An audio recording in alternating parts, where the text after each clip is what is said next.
Hello everyone, thanks for joining us. Welcome to a new session. आज के इस session में हम लोग क्लास 12th मैथ्स एनसीईआरटी की एक्सरसाइज 1.1 के क्वेश्चन नंबर 1 के फर्स्ट पार्ट को सॉल्व करेंगे। तो आइए देखते हैं क्वेश्चन नंबर 1 के फर्स्ट पार्ट में हमसे क्या कहा गया है। तो आइए पहले क्वेश्चन नंबर 1 देखते हैं, फिर उसके फर्स्ट पार्ट को देखेंगे। तो क्वेश्चन नंबर 1 के फर्स्ट पार्ट में हमसे कहा गया है, बल्कि क्वेश्चन नंबर 1 पहले पूरा पढ़ लेते हैं, फिर इसको हम सॉल्व करेंगे। तो फर्स्ट में कहा गया है determine whether each of the following relations are reflexive, symmetric and transitive. यहाँ पर जितने भी पार्ट्स हमें दिए गए हैं इनमें कुछ सेट्स हैं और रिलेशंस हैं, और हमें बताना है कि कौन कौन से रिलेशंस रिफ्लेक्सिव, सिमेट्रिक और ट्रांजिटिव हैं। तो हम फर्स्ट पार्ट की बात कर रहे हैं यहाँ पे। तो फर्स्ट पार्ट में जो हमारा सेट है वो ये है, और जो हमारा रिलेशन है वो ये है। तो आइए हम चेक करते हैं कि ये जो रिलेशन है आर से डिफाइन किया गया है, ये रिफ्लेक्सिव, सिमेट्रिक और ट्रांजिटिव है कि नहीं। तो अब इसको हम स्टेप बाय स्टेप सॉल्व करते हैं। तो मैंने पहले ही इसको लिख लिया है यहाँ पे। अब हम एक एक करके आगे बढ़ते हैं। तो सबसे पहले ये जो रिलेशन हमें दिया गया है ये सेट बिल्डर फॉर्म में है। किस फॉर्म में है? Set builder form. और सेट बिल्डर फॉर्म में चीज़ें आसानी से समझ में नहीं आती हैं। तो उसके लिए हमें क्या करना पड़ेगा, इसको रोस्टर फॉर्म में लिखना पड़ेगा, ताकि हमें आसानी से समझ में आए कि रिलेशंस में कौन कौन से ऑर्डर पेयर बन रहे हैं, ताकि हमें जज करने में आसानी हो।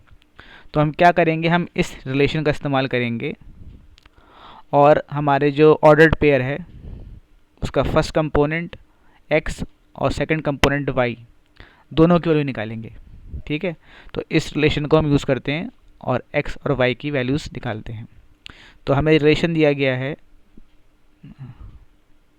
पहले तो इंक चेंज करें ज़रा।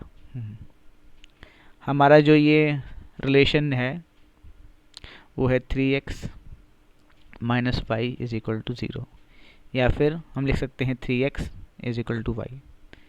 ये आए कैसे, ध्यान से देखिए। मैंने क्या करा कि इस y को इक्वल टू के इस साइड पे ले आया। ये लेफ्ट हैंड साइड पे था, इसको उठा के मैं राइट हैंड साइड पे ले आया। तो ये बन गया आपका 3x is equal to Y. अब इसको हम लिख सकते हैं y is equal to 3x। ठीक है, अब हम लोग क्या करेंगे कि जो हमारा सेट है a, उसमें से एक एक करके x को वैल्यूज़ देते जाएंगे 1 से लेके 14 तक, और उसके कॉरस्पॉन्डिंग y के वैल्यूज़ हमें मिलते जाएंगे। तो अगर हम लोग x को 1 लेते हैं तो y हो जाएगा आपका y is equal to 3x, यानी कि 3 इंटू 1 यानी कि 3। तो हमें अपने पहले ऑर्डर पेयर का पहले दो एलिमेंट्स मिल गए। तो ये ऑर्डर पेयर के फॉर्म में लिखा जाए तो ये हो गया आपका 1 3 x1, y की वैल्यू कितनी हुई 3x, 3 इंटू 1 यानी कि 3। तो पहला ऑर्डर पेयर क्या बन गया रिलेशन का 1 3। ऐसे ही आप x इज इक्वल टू 2 लेंगे तो y हो जाएगा आपका 3x यानी कि 3 इंटू 2 यानी कि 6। इसका ऑर्डर पेयर क्या बन जाएगा 2 6। ठीक, इसी तरीके से आप लोग अगर x इज इक्वल टू 3 लेंगे तो y हो जाएगा आपका 3 इंटू 3। ठीक, ये हो गया आपका 9। तो ये ऑर्डर पेयर बन गया आपका 3 9। अब इस तरीके से हम लोग 14 तक जाएंगे। ठीक है, तो उसके ऑर्डर पेयर कुछ तरीके से बनेंगे। अगर हम 4 लेंगे तो 4 3 जा 12 हो जाएगा। ठीक, 5 लेंगे तो क्या हो जाएगा 15। 6 लेंगे तो क्या हो जाएगा 18। 7 लेंगे तो कितना हो जाएगा 21। 8 लेंगे तो कितना हो गया 24। 9 लेंगे तो कितना हो गया 27। 10 लेंगे तो कितना हो गया 30। 11 लेंगे तो 11 3 यानी कि 33। 12 लेंगे तो 36। 13 लेंगे तो 39, और 14 लेंगे तो 42। तो इतने सारे ऑर्डर्ड पेयर हमारे बन के आ गए। कुल मिला के 14 ऑर्डर्ड पेयर्स हैं। अब इनको हम अपने रिलेशन में लिख लेते हैं। तो हमारा रिलेशन ये था, वो सेट बिल्डर फॉर्म में था। अब इसको हम लोग रूस्टर फॉर्म में लिख देते हैं। तो ये हो गया आपका 1 3 2 6 3 9 4 12 5 15 6 18 7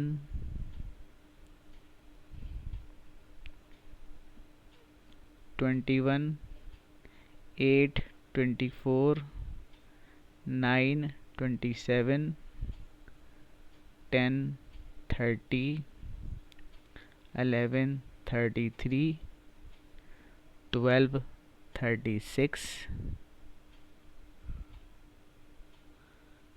13 39 और 14 42।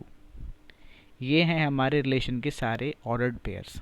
ठीक, अब हम चेक करते हैं एक एक करके कि रिफ्लेक्सिव है कि नहीं है, सिमेट्रिक है कि नहीं है, और ट्रांसिटिव है कि नहीं है। तो पहले बात करते हैं रिफ्लेक्सिव की।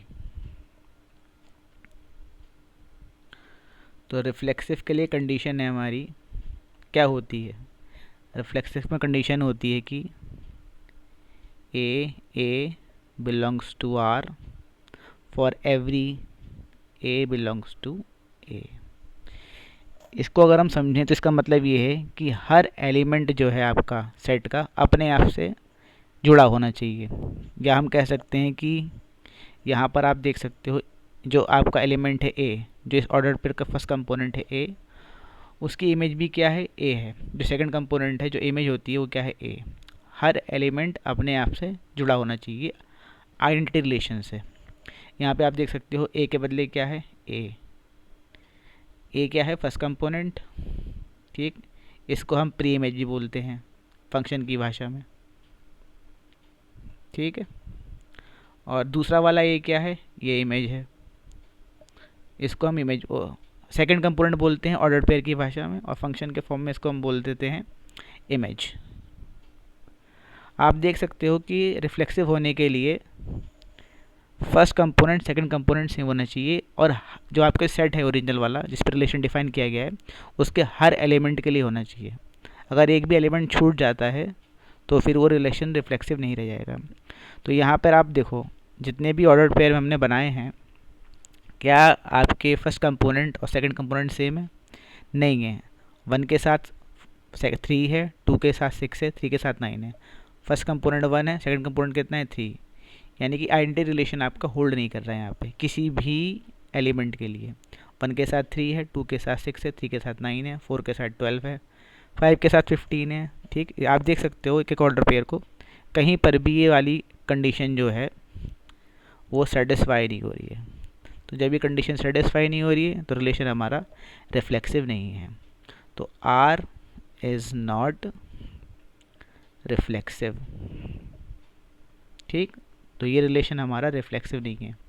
अब बात करते हैं हम लोग सिमेट्री की, कि रिलेशन सिमेट्रिक है कि नहीं है।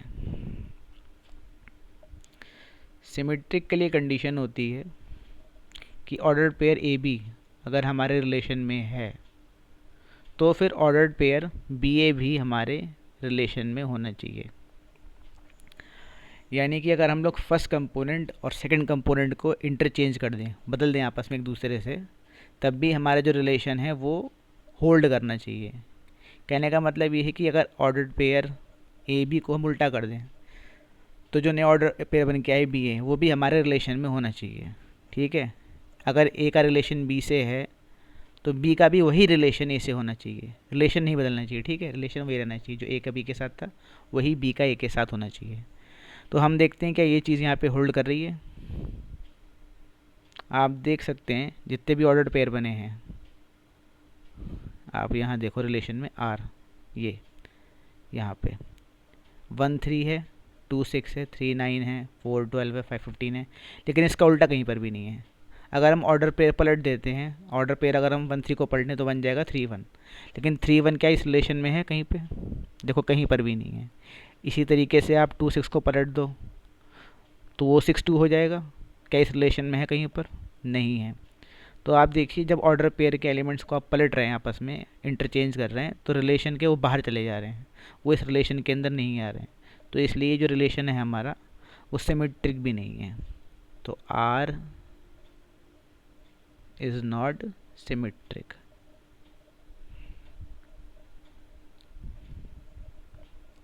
तो R is not symmetric.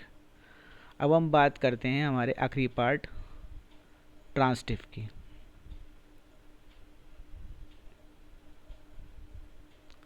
Transitive, तो ट्रांसिटिव का क्या मतलब होता है? देखिए, अगर ordered pair A B relation R में है, ऑर्डर्ड पेयर बी सी भी आर में है, तो ऑर्डर्ड पेयर ए सी भी आर में होना चाहिए। इसका मतलब सिर्फ ये है कि अगर ए और बी आपस में एक रिलेशन आर से जुड़े हुए हैं और बी और सी भी एक दूसरे से आर रिलेशन से जुड़े हुए हैं, तो ए और सी भी उसी आर रिलेशन से जुड़ने चाहिए। ठीक है, जो रिलेशन ए और बी के बीच में है वही रिलेशन बी और सी के बीच में होना चाहिए, और वही रिलेशन बाद में ए और सी के बीच में आना चाहिए। ठीक है, रिलेशन चेंज नहीं होना चाहिए। अगर रिलेशन चेंज हो गया तो मामला बिगड़ जाएगा, लेकिन रिलेशन अगर सेम रहा तो फिर वो रिलेशन हमारा ट्रांसिटिव हो जाएगा। या इसको हम इस तरीके से कह सकते हैं कि जो रिलेशन ए और बी के बीच में है वही रिलेशन बी और सी के बीच में आना चाहिए, वही रिलेशन सी ए और सी के बीच में होना चाहिए।